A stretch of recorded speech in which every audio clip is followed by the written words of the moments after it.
Morning, everybody. And of course, I hope everybody is well. Thanks for joining us. I think today, what I'm going to be looking at is the state of the cybersecurity ecosystem in Jamaica, especially from the perspective of SMEs, small and medium enterprises, which is a substantial and consequential proportion of our economy. Substantial because of its contribution to the economy in respect to revenue, and consequential because the sector is the largest contributor to the working population. Now, in a recent presentation on cybersecurity, the director of MOCA, the Major Organized Crime and Anti-Corruption Agency, Colonel Desmond Edwards, stated that Jamaica lost in excess of 12 billion Jamaican dollars to cybercrime in 2016 only. He further went on to state that Eastern European hackers are among those cashing in on this lucrative industry. So it's no longer a local thing. Cybercrime is the most nefarious of the challenges that law enforcement officials will face going forward in this country.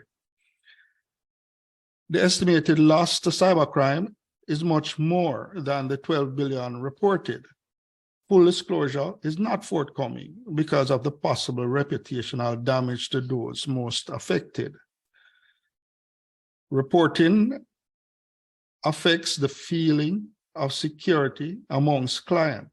So there is the tendency to underreport the actual impact, which of course creates a false sense of security.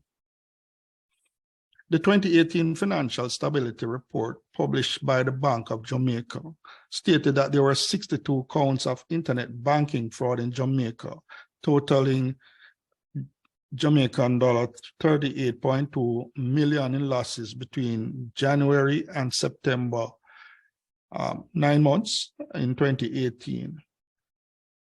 The publication also revealed that Jamaica's bank experience nearly 2 cyber attacks per week on average.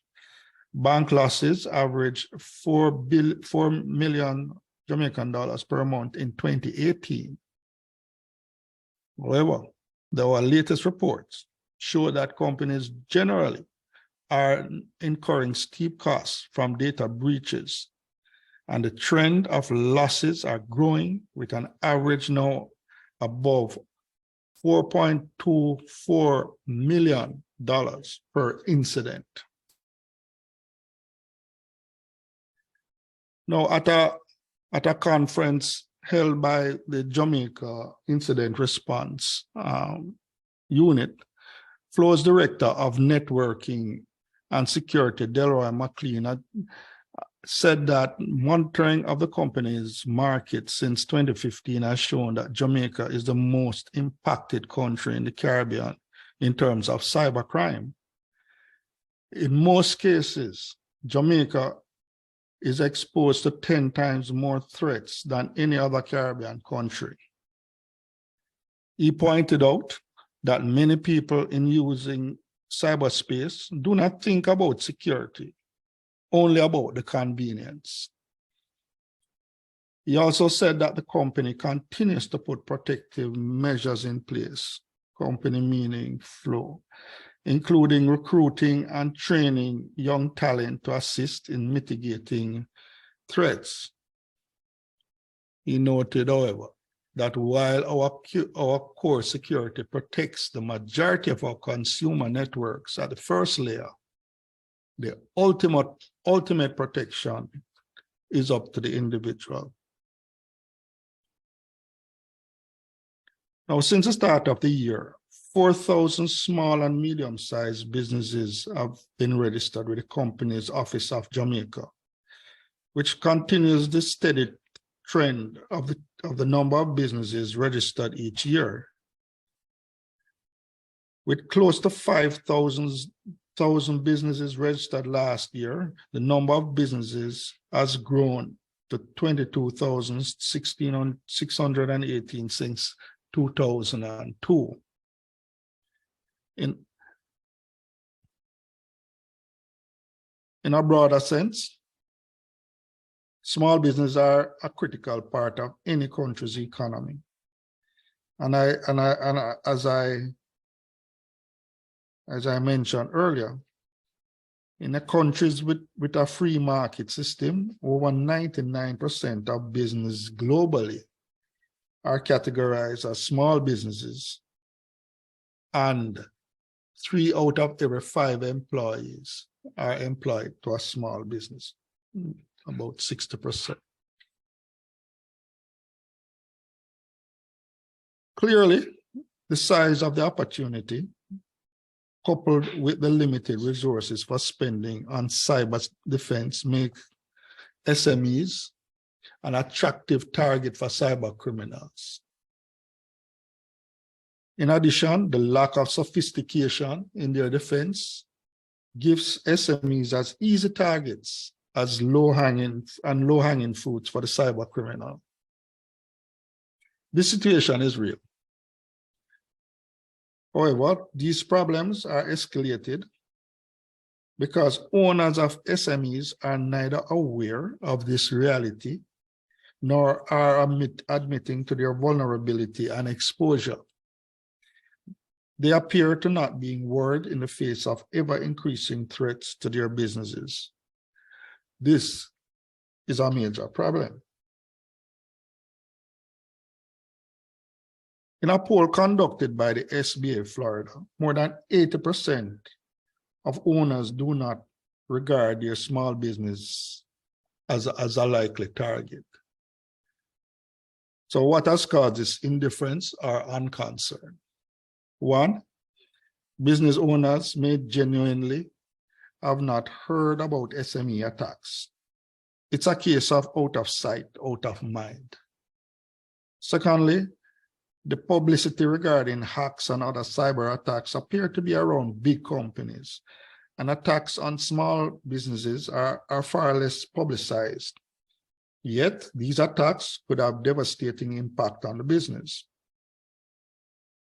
Third, some owners fool themselves by playing the odds. I am 1 in a million. Some genuinely believe that their businesses is insignificant and will not draw the attention of cyber criminals. Now, 5th, which is a big concern, the Jamaica Small Business Association do not actively track or record cybersecurity issues. So many small businesses pretend that it is not happening, and those who have been attacked do not report and suffer in silence.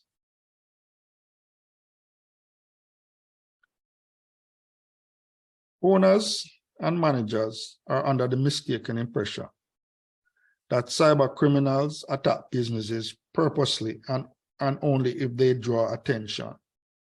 But this is not normally the case. The typical cyber criminals are opportunistic, and most victims are randomly selected. Their focus is on stealing as much as they can from whoever they can. Businesses do not understand, and we're talking about the Jamaican businesses in particular, that cyber criminals do not care where the business is located. As long as you do business online, you are vulnerable. Finally, the viruses, malware, ransomware, etc., do not need visas to travel. And of course, that is an issue that many persons do not understand. There's little or no data on cybercrime related to cyber attacks on small businesses in Jamaica, and we must find data elsewhere. For this presentation, we rely on the data collected and analyzed from sources of our more sophisticated northerly neighbors. A recent CNBC poll found that some 56% of owners are not concerned that their businesses could be victimized by cybercrime in the next 12 months. And less than 22% are spending more on cybersecurity than they did a year ago. This false confidence presents a blind spot in their approach to securing their data and infrastructure and results in inaction towards taking measures to protect their systems. Amazingly, 59% of these businesses are confident in their own ability to resolve cyber attack quickly. Yet only 28% of any established plan to respond to an attack. Even as a plan B, only 26% admitted to having cyber insurance in response to an attack. Shockingly, the statistics show that 60% of attacked businesses do not recover, and I'll mention that again in a few minutes. Interestingly, it was found that younger small business owners under the age of, say, 35 were more likely to spend on cybersecurity compared to a year ago. So the younger persons are far more enlightened.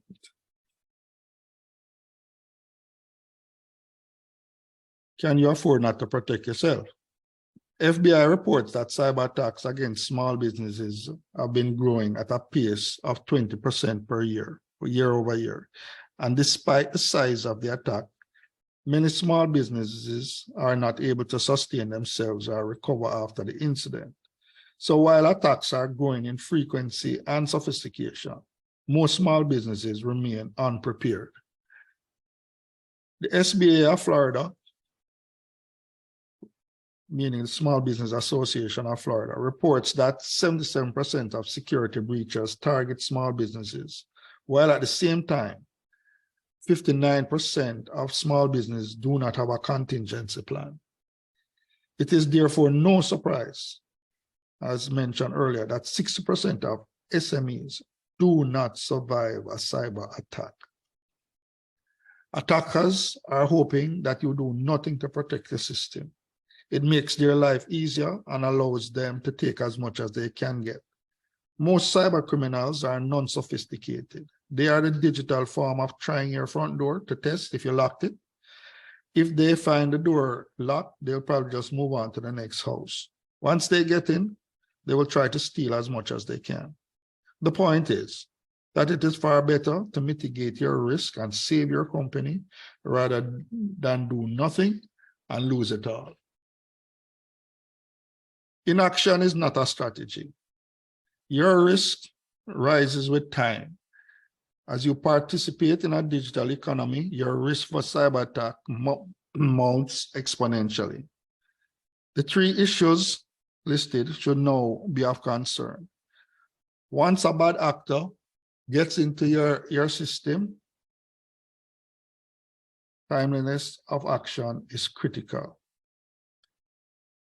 Once a bad actor gets in, it is easier to get into other systems that you are connected to and vice versa. It should be noted that a virus may remain dormant in your system for months before becoming active. So early detection followed by immediate mitigation action is therefore essential. In terms of strategies, have a plan. Plan to be attacked. It is not if, but when. Prepare your system to respond to an attack. Harden your system by making it difficult to break in. Keep your passwords updated, keep your software updated, etc. Sensitize yourself and your staff.